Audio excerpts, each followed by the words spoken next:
Jorge já foi candidato à presidência da República. no mesmo patamar, né? No mesmo patamar. Até porque já foi candidato. Mas ele nunca usou tanguinha como Gabeira. Eu não lembro dele usando Eu também não. Vamos conversar agora com o Eduardo Jorge. A gente fala aqui que ele é pré-candidato do PV a presidente da República, mas quem tem que dizer isso é o Eduardo Jorge. Boa noite. Quero dar boa noite a você, Juliana, Thaís, Eugênio. É uma satisfação estar aqui, fui convidado pelo PV do Rio Grande do Norte para um encontro amanhã na Assembleia Legislativa, às 9 horas. Encontro é aberto, quem quiser pode ir. Podemos conversar lá com quem estiver interessado, quem tivesse simpatia pelas ideias tão modernas e tão novas do Partido Verde. 9 horas, amanhã, na Assembleia Legislativa. Agora, mas não fuja da minha pergunta não, viu? Vou falar dela. Então me diz. Então, primeiro eu queria dizer que eu fico satisfeito também de estar no Rio Grande do Norte, a terra de Câmara Cascudo, de Nízia Floresta, tantos personagens importantes na história do Brasil. E eu morei aqui na Paraíba, sou vizinho de vocês, né? Ah, você morou na Paraíba aqui? Graças a Deus. Quanto tempo, Eduardo? Morei muito tempo. Eu vim em Bahia Formosa muitas vezes. Eu sou baiano, né? Uhum. Mas a minha mãe é aqui da região. Aí você achou que você era mais paulista. Não, eu sou exilado. Agora me conte. Desde 1971.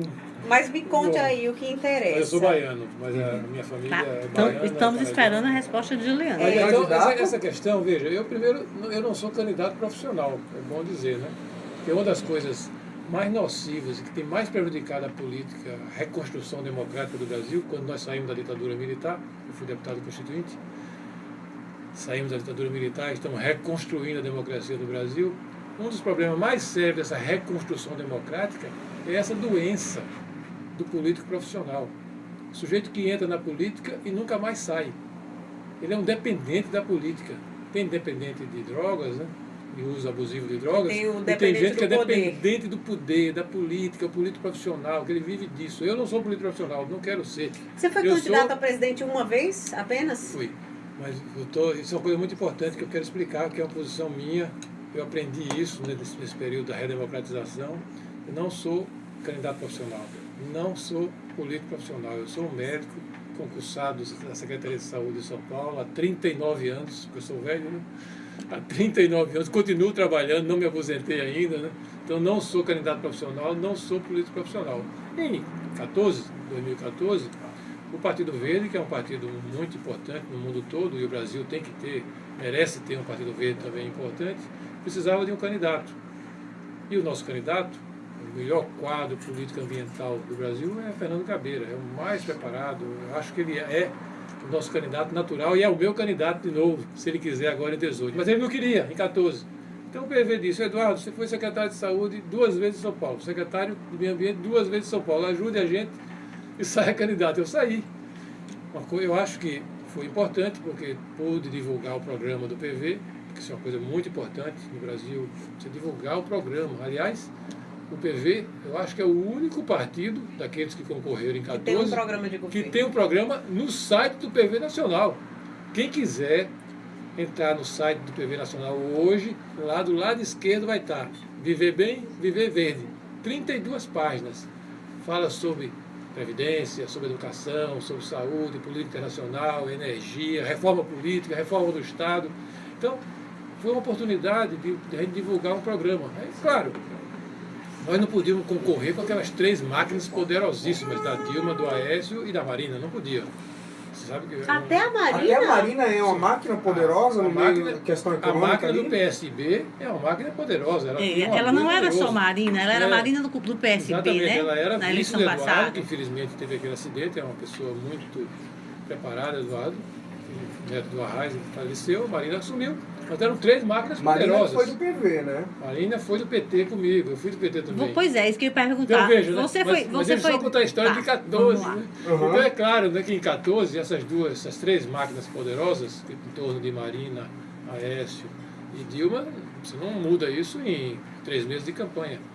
Então precisa de mais uma oportunidade agora, em 2018. Eu entrei mais como uma oportunidade de você divulgar um programa novo, de um partido novo, com ideias novas para o século XXI. Ao contrário deles, que são do século XX, né? São partidos do século XX. Né? Então, isso aí cumpriu, né? Eu digo que cumpriu porque eu ando muito, vou de metrô, vou de ônibus. Continua andando de bicicleta? Vou de bicicleta. Então, muita gente me para perguntando: Eduardo, eu não votei em você porque eu queria influenciar no segundo turno. Então eu votei na Dilma, votei no Aécio, votei na Marina, mas eu simpatizei muito com as suas ideias do PV, né? Então isso ficou, principalmente na juventude, né? Isso pode Quem ser... mais me pergunta na rua lá em São Paulo, quem mais São me aborda jovens. é gente de 20, 22, 25, 30 anos. Isso conta para uma possível Isso é uma coisa segunda boa, né? candidatura, Agora, você? Para Agora, você? veja, 14 foi uma história. Cada eleição dessa, uma história da democracia do país, é uma história. Na verdade, em 14, nós não estávamos sabendo desse sujeira toda que está aparecendo lá para cá. Não tinha Lava Jato. Essa avalanche de irregularidades. Tinha, mas ainda estava começando, Era né? coisa do jardim de infância. Agora já Isso. estão na pós-graduação. Então, não se sabia disso aí, nessa extensão, dessa gravidade da crise política, do ponto de vista das irregularidades orçamentárias, relações promíscuas com empreiteiras, não se sabia disso. Portanto, em 14, você tinha uma disputa entre um partido de esquerda mais radical, que era o PT, um partido de esquerda mais moderado, que era o PSB, da Marina, e um partido social-democrata, que era do Aécio, que também é esquerda.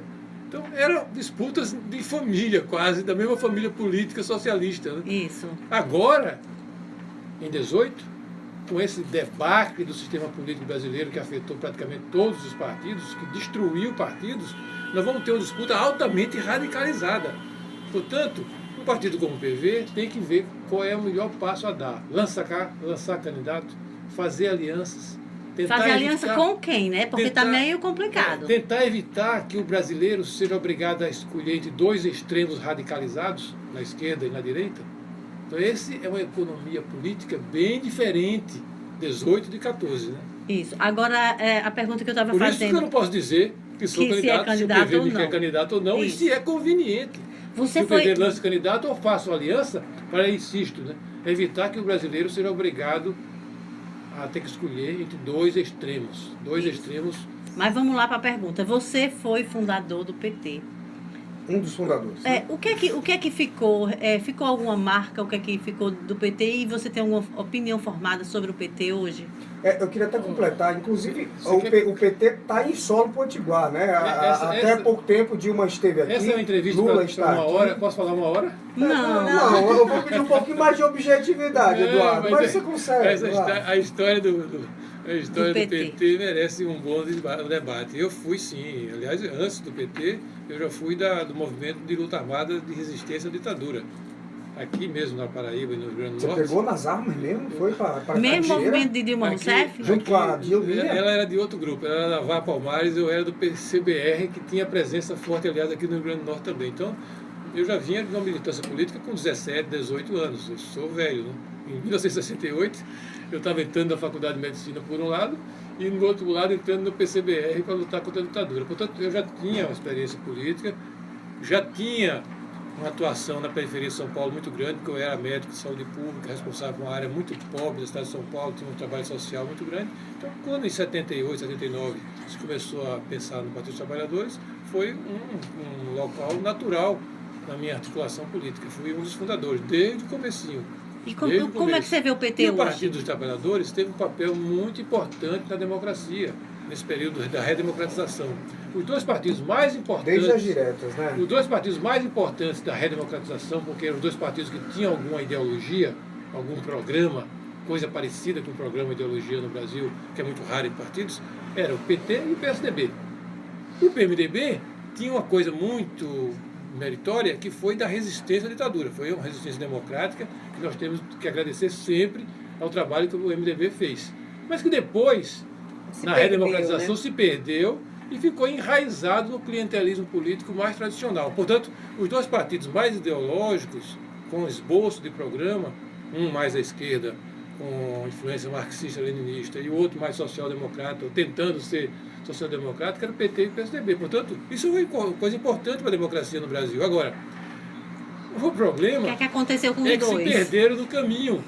E se perderam no caminho por uma coisa muito importante, porque a estrutura de democracia representativa, a forma como os partidos existem, as formas como os partidos são eleitos, a forma como os partidos ocupam os espaços no Estado é corrosiva, é destrutiva.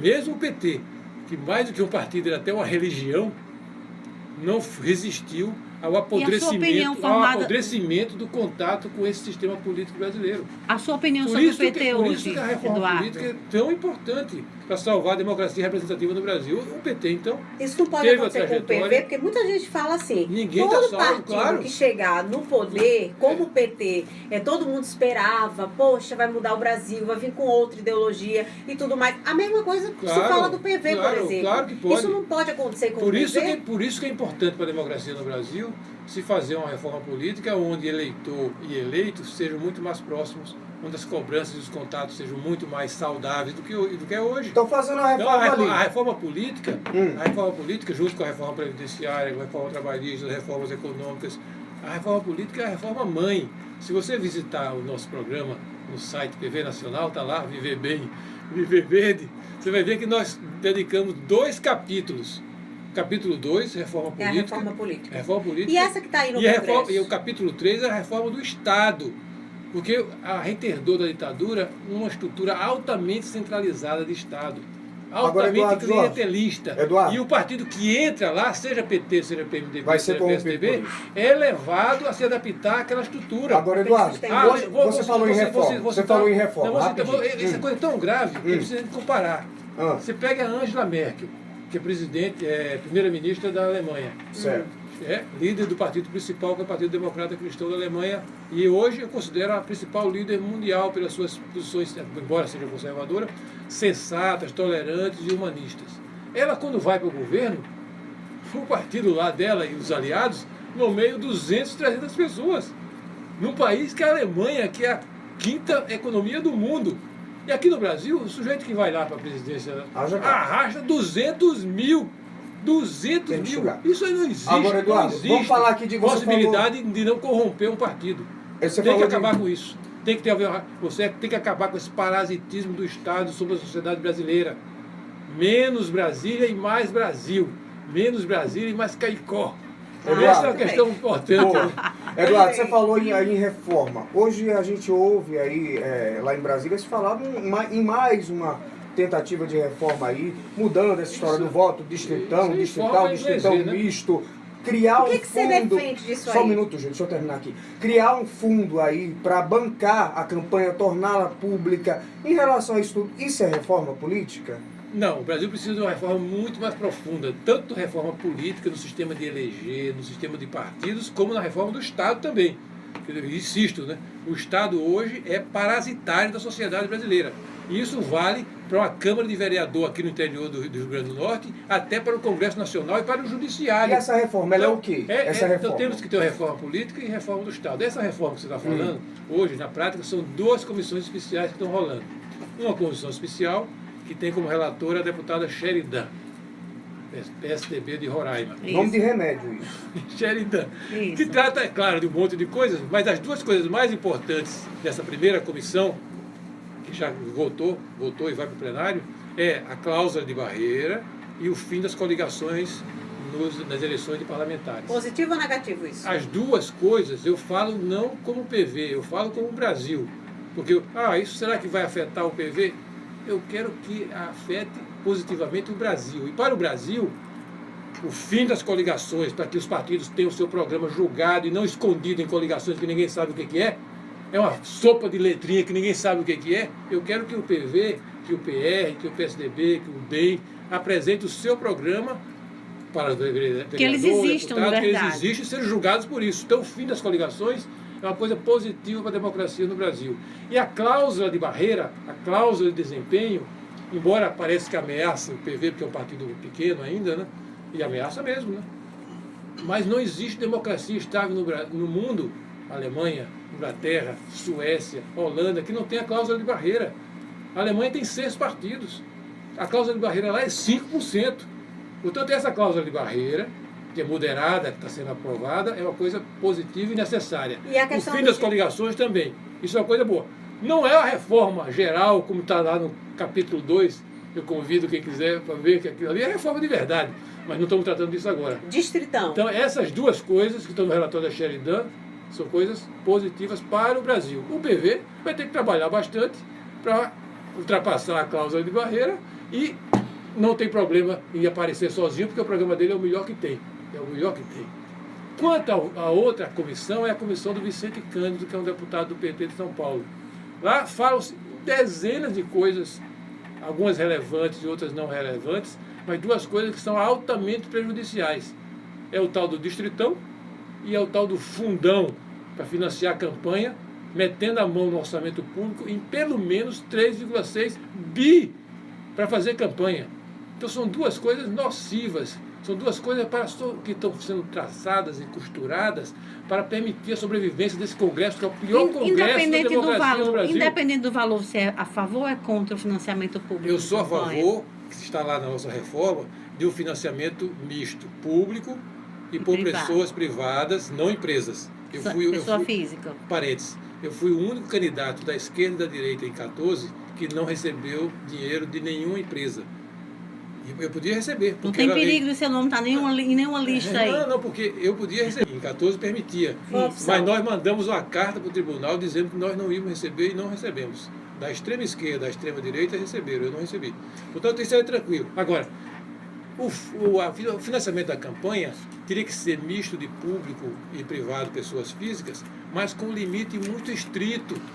Eu tenho que fazer campanhas austeras, onde eu gaste é sola de sapato e massa cinzenta do cérebro para fazer as propostas e conversar com as pessoas. Então não pode ser um financiamento público bilionário, num país que não está conseguindo pagar direito os professores, nem os médicos. Isso é uma assinte, né? Isso é uma assinte. O Distritão também, que é outro assinte do Vicente Cândido nesse relatório, né, é para garantir a sobrevivência de quem já está lá. Eles querem fazer quem já está no poder. De quem já está lá no Congresso. Eles sabem que hoje é muito arriscado o deputado andar ali na Cinelândia, no Rio de Janeiro, na Avenida Paulista, lá em São Paulo. Deputado andando por ali é perigo de ser vaiado, de ser xingado. Né? Nos aeroportos também, né? Nos aeroportos. Então, eles querem garantir o sistema, né? Quem já é conhecido, quem já tem recurso, ainda mais usando o tal do fundão que eles querem meter a mão no orçamento público, né? E garantir a sobrevivência deles. É só para isso. Agora, Eduardo, isso não é reforma coisa nenhuma. Pelo contrário, é conservar o que é ruim. Esse Congresso é o pior Congresso da história desde a redemocratização de 86 e 88. A gente está conversando aqui com o Eduardo Jorge, que ele é do PV, já foi candidato a presidente da República pelo PV e pode ser também em 2018. Agora, você foi considerado aí muito paz e amor na campanha. Eu me lembro que até faziam piadinhas aí, que talvez o senhor estivesse ali muito a favor da maconha, por exemplo, muito liberalista. Agora, qual é o Eduardo Jorge? É aquele do marketing político? Quem é ele? Vegetariano eu sei que é, mas às vezes parece uma utopia o que o senhor fala, assim, poxa, eu não quero isso, eu quero um Brasil dessa maneira. É possível chegar nessa utopia de Eduardo Jorge? Você não acredita no Brasil? Eu acredito, demais. Pois eu também. Então me conta, eu quero que o Brasil, o Brasil tem um potencial fantástico, tem um povo extraordinário, tem recursos ambientais extraordinário. Parece que Deus cuidou muito bem da gente. Né? Por que a gente não pode caminhar em direção ao que tem de bom? O que tem de bom hoje quando você compara regimes e países hoje? O que tem de mais avançado, de mais equilibrado?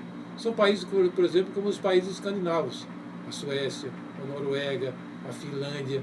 Por que nós não podemos caminhar nessa direção?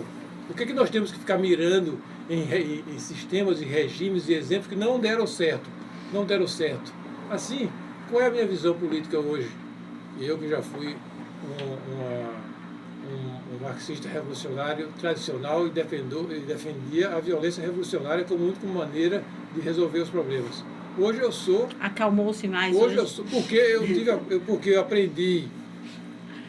Eu não sou um fóssil, sou de pedra. Desenvolveu. Eu sou de carne Evoluiu. e osso e aprendo, eu leio, eu gosto de estudar, eu gosto de ler.